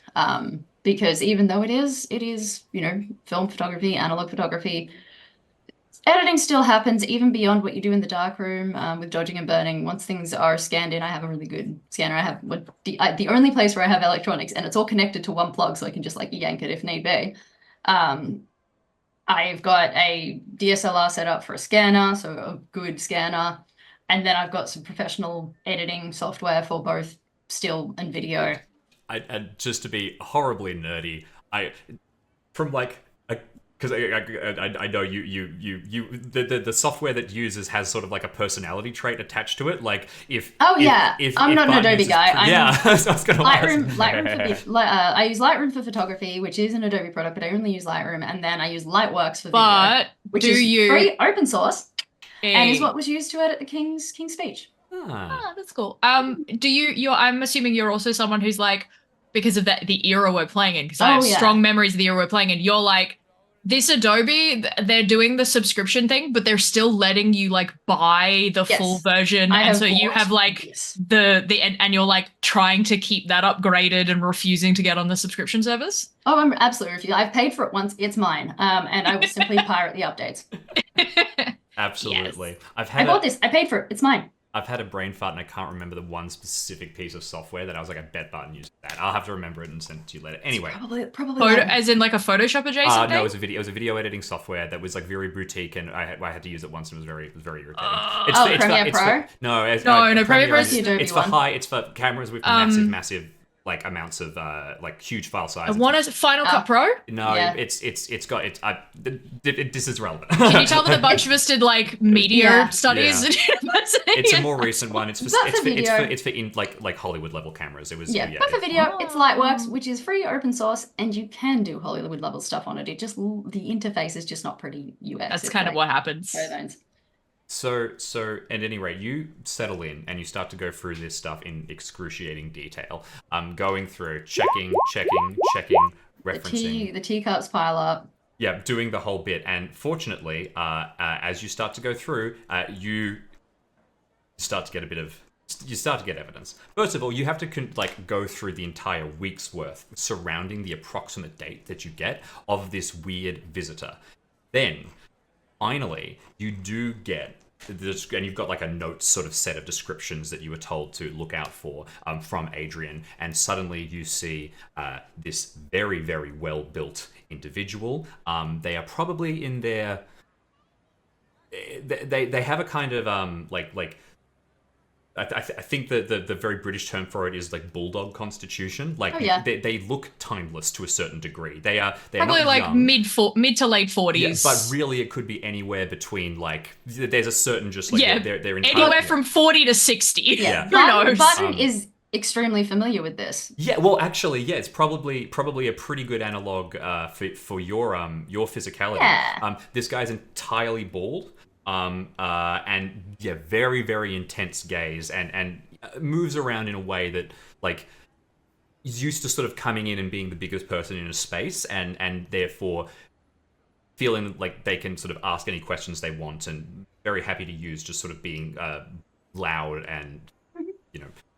I have an immediate sense of resentment to this person as somebody with a similar build, again, 80 constitution buttons would be glad.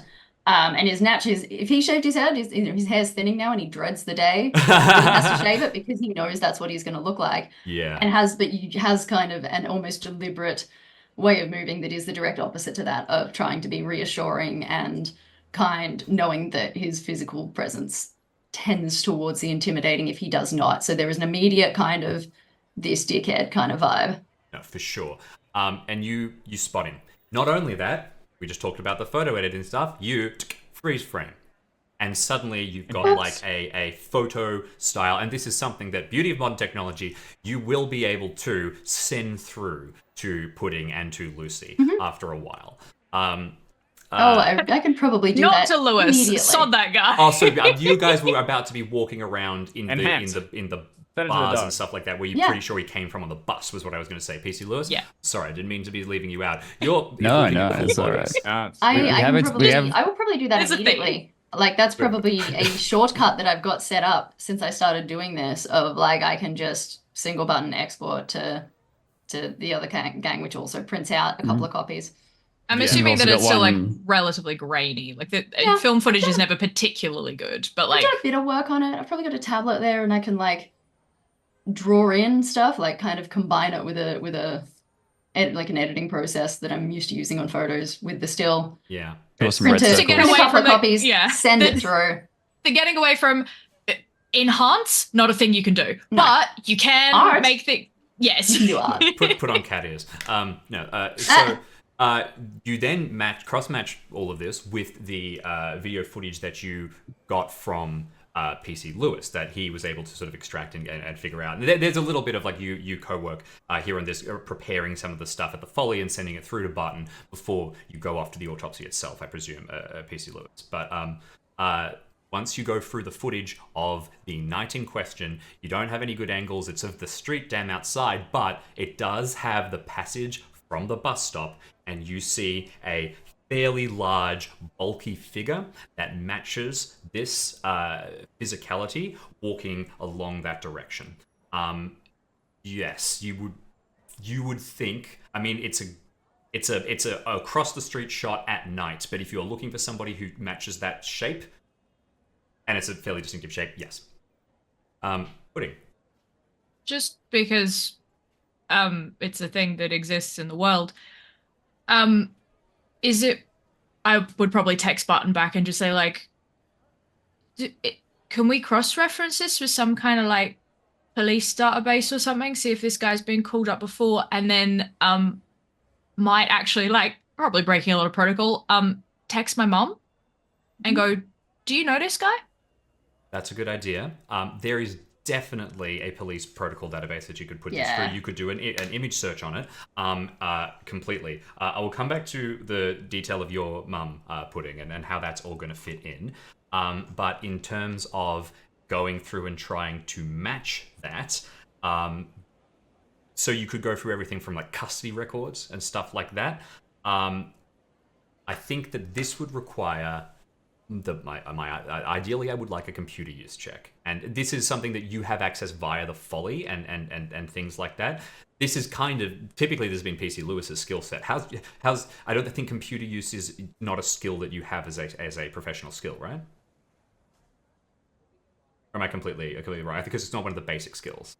No. So the flip side of that would probably be, I mean, Research? Research? It would be a hard research at this stage, and it would be you going to the Folly and like working with people. Hard Actually- intelligence? If you don't have computer use, surely you can use hard But intelligence. you could try and well, you can't open it. Oh, and because try we and already have open it, somebody- right? we already have someone in the safe. yeah. Oh. So I actually I'm merely walking You can back. you can try your luck if there's no one in the scene. You can only Unseen. purchase the skill if there's no one in the party. Right. That Ah. yes. Thank you for the clarification. So yes, I'm also going to immediately walk back the hard research, because what I think it would be a regular research with a penalty die, because you're going to you don't have like this thing with you have to go to the folly. It's a bit of a hassle. Or you can try your luck with a hard intelligence check. I go to the folly. Go the folly. Okay, so I'll get you to make a research roll, and this does take you basically Yeah, through that's for the fine. rest of the yeah. I'll get you Because to. there's nothing else that Barton is really going to be good at engaging with. So I'm always happy to go for a trip to the folly. I find Molly quite charming. She seems to like me. Yeah, for sure. I Absolutely. always get some of the best pastries whenever I go to the folly. And you know what? As a hedge caster practitioner person, I don't really know what they call it. I just do my thing. Yep. It's always exciting to go to the folly. You know, there might be new stuff that I can learn there. No, perfect. So I'll get you to make that research check now, then, if that's all right. Yee, success. Okay, fantastic. I can actually. I might make it. I'm gonna hard it. I'm gonna half it. Use luck to get it down to the Oh. I 30. hate to. Was that meant to be a penalty, Jim? Yes, it was. It was meant to be a Oh, penalty. Thank you sorry. for the reminder. True, and that's just rolling another one, yeah. Yes. So let's Rolling see. a d10 for the tens number. Oh, the 10. We can just take Whatever, the yeah, tens. whatever, We whatever. can take the tens from that. So that'll be. So the final is 70, unfortunately, which means it is a chunk of luck. I can lock it down to a normal. A normal. Honestly, a normal is going to get you Yeah, largely I what you will need here. Lock it down to a normal. Okay. So going through, it takes a while. It's not as comfortable as your desk at home, but you are able to go through all of the custody records. And for drama's sake, just when it feels like you're getting nowhere and you're not going to be able to find anything, suddenly you get a hit. This person is a fellow. I'm just going to get you all of the information at once quickly. Outstanding. One of those things where I flicked between two sections at the same time and I need to hurriedly consult.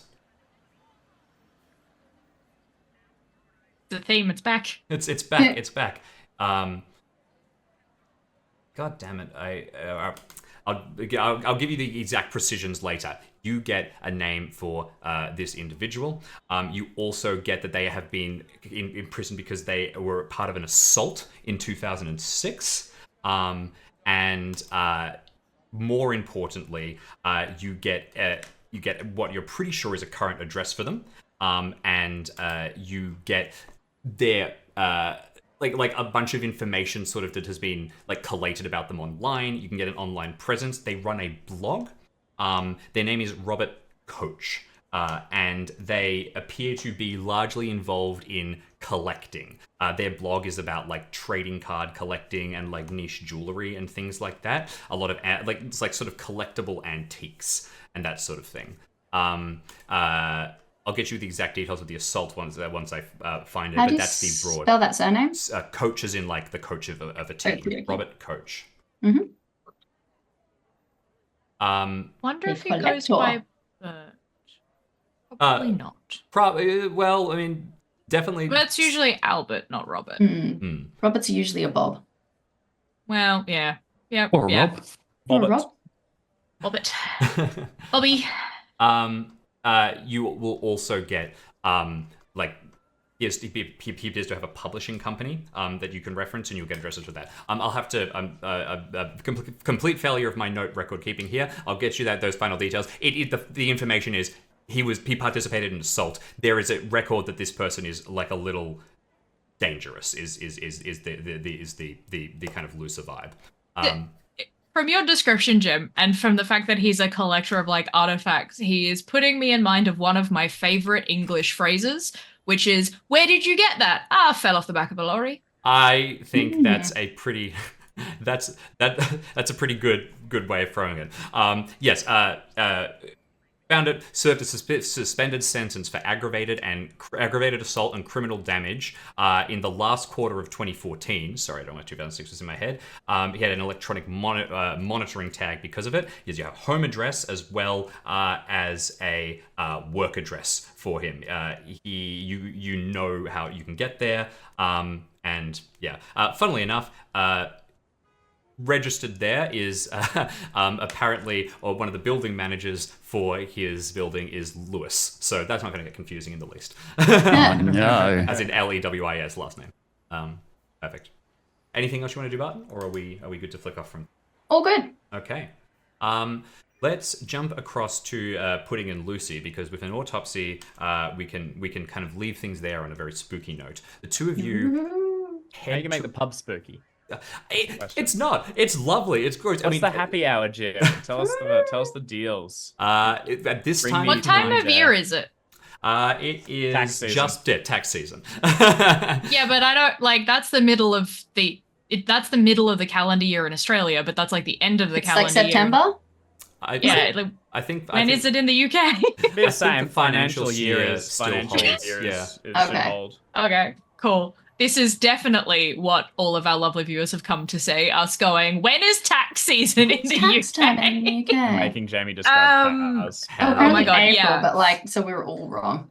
So if we're going September, we're heading into like autumn, so it's starting to get dark a little bit earlier. So like people are definitely moving into the like bit more rugged up, moving from like your nice like ales probably towards more of your like Guinnesses at this time of Yeah. year. Like you're getting your thicker drinks out. So I Sure. think like heading in and getting like a nice pub, like fish and chips and a nice stout or something like that. Room temperature, because that is still cold enough in the UK. And yeah. and adding one Things step that of confuse detail, Australians. they seem to be a little bit. Sorry, when you get there, you can immediately tell who the mudlarks are, because they keep a bit to themselves. There is an attitude that they really like. I mean, first of all, if you're somebody who goes and searches on the Thames, basically at every opportunity, there's a certain lovely aroma that accompanies you, and genuinely, it's quite insular. They've got quite a bit of like bags and equipment with them. There's only a couple of pubs where it's sort of like the vibe is fine, and even then, there's a pretty decent separation between the everyday clientele and they themselves. You have a basic introduction through to them, Pudding, and now you're coming with a dog. You fit right into the sort of just like little bit eclectic aspect. I think the way that like Pudding approaches it, also I've just been told that it's springtime, not autumn, that their tax year is. So let's just reverse that. Da-da-da-da-da. Still fish and chips, but maybe a night out. So like Pudding will go in, and if like they clock anyone that they were speaking to before and make eye contact with them, they'll just give them a little like, hi. Like very casually, we'll go and get some food, go and get something to drink, get something cheeky for Lucy, and then find a table or like a like little one of those bench like high tables, like near where the mudlarks are, but not necessarily joining them, and we'll just like sit and eat and like feed Lucy and kind of like do the thing that you do when you're like, I'm going to slowly Yep. make my presence aware and noticeable and give people the opportunity to go like, no, don't like, we don't want you to talk to us, but kind of have those little like, someone says something and you laugh along with them and they're like, oh, okay, this person's like kind of listening to us.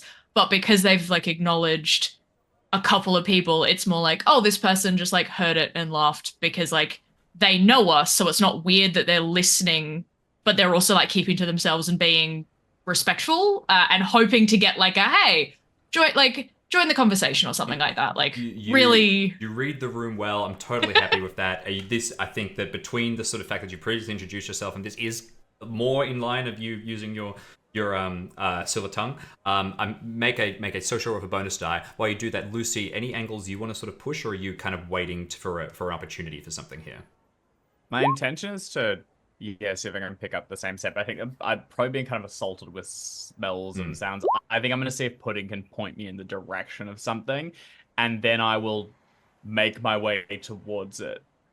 Sure, yeah. So I'll hold for now. So, broadly speaking, I will say is that although you definitely detect a kind of like, you know where the food place is. right? I mean, you pass by it. If you go into a pub, and if it was indeed like that kind of pub feed that you described, so it's here. You don't necessarily need to go and search for that. But in terms of detecting that vestigia or any of the other sort of angles, none of those have come up yet. Just the smell of the Thames and the mudlarks. But these are things you know about. You're not like yeah. That looks like a pretty good roll. Yeah, you may. I have given you 4 points of luck to make that a hard success. I am honored, and I will take it very happily. Speaking, I'll get it back in a couple of hours anyway. for sure. Well, yeah, exactly. The mudlarks are friendly enough. They check to see that you're not a razzer.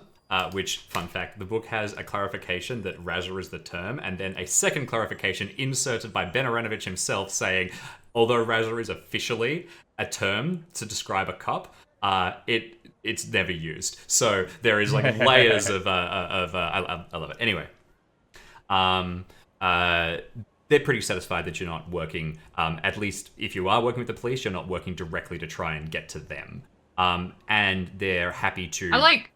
I think like if anyone was like, what do you do? I'd probably be like fire, like emergency. Exactly. So like if they, I'm not going to hide the fact that I'm associated with emergency services, but like I'm just here having a pub lunch with my dog. Yeah, exactly. I know Lucy's not my dog, but in this context, Lucy, It's the dog that was with you at this time. Yeah. You are. It's like my dog, my friend. Same context. Yeah. Your colleague. And they're pretty happy to chat. Have you? You will get at some point during the evening, as Barton tracked stuff down, the picture that will be sent through to you, as well as the details of Robert Coach. Do you want to? What's your segue here? Are you just trying to get like how are you? You've ingratiated yourself. What information are you going for, and how are you going to try and get it? So I think like I have no interest whatsoever in sharing the Robert Coach stuff with them. Sure. If like the rough basics is they go into the Thames, they try and look for stuff. When they find anything that's valuable, they try and sell it to collectors and people like that. Sometimes people need like specific things. Occasionally, there's like an area that becomes like more basically profitable because it could potentially like either something that has been like lost there, as in like there's still this stuff that washes ashore, or like archaeological stuff can sometimes come up. It's a river filled with stuff. And I think then my line of questioning is essentially going to start off with like, hey, like this is kind of cool. I've never I didn't really know that this was something that like a lot of people did in London. Tell me more about it. Like, tell me about the coolest thing you found or the weirdest thing you found. Like those conversations where like you can see that people get excited about certain things. So you like push that excitement. You're like, all right, that's really cool. What's the coolest thing you found? What's the weirdest thing you found? And then like and then I think to move it towards like, I'm going to backtrack a little. I said I wasn't going to move it in Robert Coach. I just put two things together. I am, but in the sense of going, so like who buys this stuff? Like who they must be like a kind of eclectic group of people in and of themselves. Like, what kind of people want stuff out of the Thames? Yeah. So like not in a sort of who would want this junk, but like just a kind of to lead it in the direction of like, so if they say like collector, I'm like, that's fat. Like, is it usually museums? Is it usually like people who are going to sell it on? Like, tell me about the world that you exist in. And just like by getting them talking and comfortable and really showing how interested I am just generally with the world they exist in, I'm hoping that I will be given threads that I could be like, oh, that's really cool. Tell me more about that, which will lead me in the direction of like getting a bit more info. Does that make sense? Yeah, no, that's totally. They are very happy to talk. The interesting stuff they found is it's weapons and guns are very occasionally and drugs and stuff like that. That's the crazy wild stories.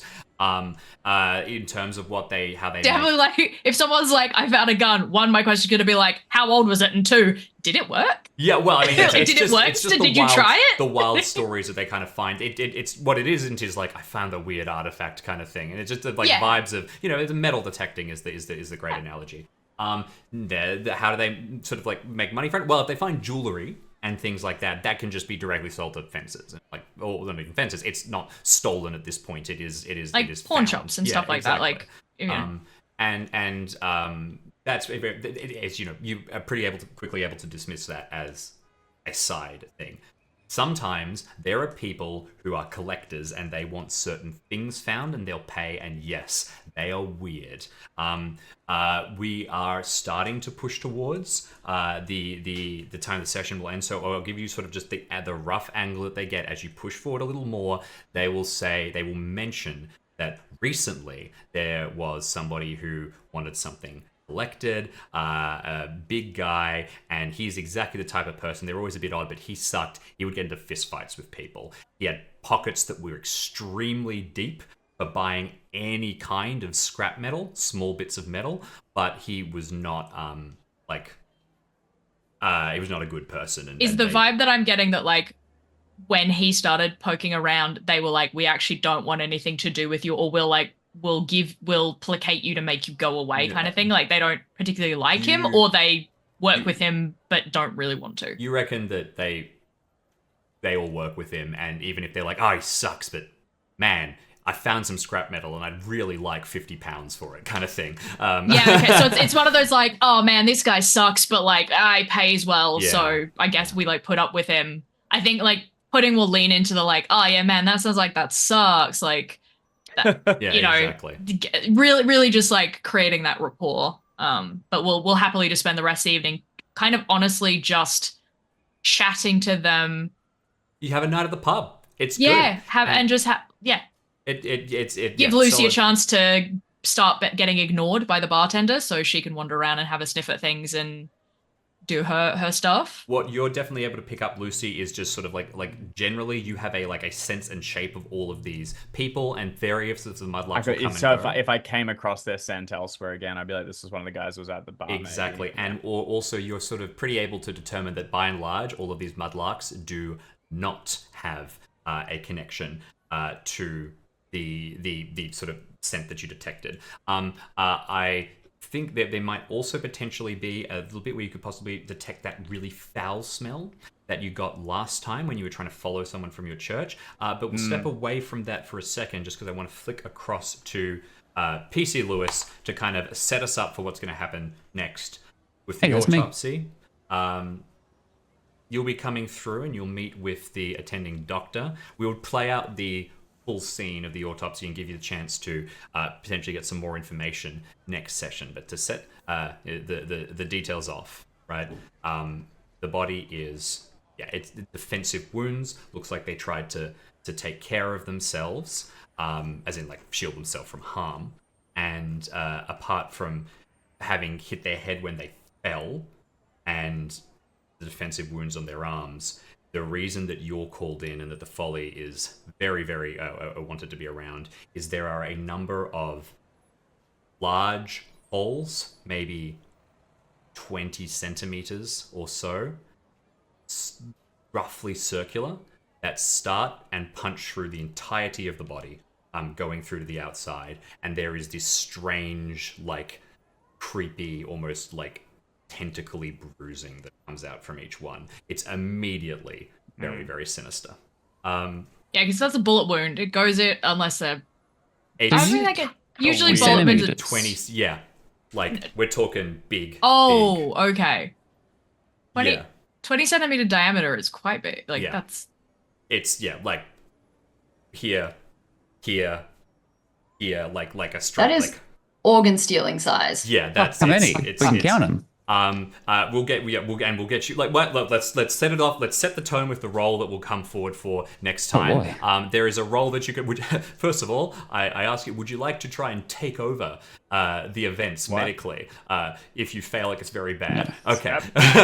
In which case, I'll ask you to make an observation roll as you go through and you try to. You have to make a I constitution thought roll you not were to like gonna puke say a little Constitution. bit. No, I think just the observation at this stage. We'll go for that next time so we can role play the details of it out a little bit. 14 points of luck. Well, if we're getting luck next, I might as well spend that now. I'm going to spend luck. Yeah, let's do it. 14 points of luck to make it a success. 14 points of luck to make it a success. Well spent. There's about 4 of them, but with the success, the key thing that you are going to find is across the course of the autopsy, talking to the doctor, who's very serious, you will find that inside, this is because this is the doctor examining it while you're there, inside one of these wounds, off to the side of it, because again, the damage is so catastrophic that, like, you know, there's stuff can get lost effectively in the body here. There is a small piece of metal about the size of maybe like your thumb, right? That has what is immediately clear to you as some kind of rune on it, and it is just weeping the vestigia that you have suspected before. And with that, we'll leave things for the time being. Thank you very, very much, everybody. Thank you, Art. Thank you, Jackson. Thank you, Dave. Thank you, Alex. Thank you, Jim. Thank you, Jim. Thank you, Thank you, chat. chat, and thank you to Sirenscape and Roll20, tools which we do and have used to improve our game and games. At any rate, we will be continuing on with the Font of All Evil, going through. You remember you can pick it up now from Chaosium.com, and As well as the brand new Rivers of London novella, which just came out. absolutely, yes. Just Good. yesterday, in a reference. stroke of good timing. Yes. I'm excited. The Masquerades check- of Spring. Oh, yeah. It looks. Go check it out. You get to follow DCI Nightingale around Jazz Age London. Can't go Sick. wrong. Ooh. Harkening back to Call of Wow. Cthulhu, funnily enough. Yeah. Sorry, not Jazz Age London, Jazz Age New York is what I meant to Oh, say. even better. Yeah. Oh, yoink. With that in mind, thank you, everybody, and we will see you next time. Ciao.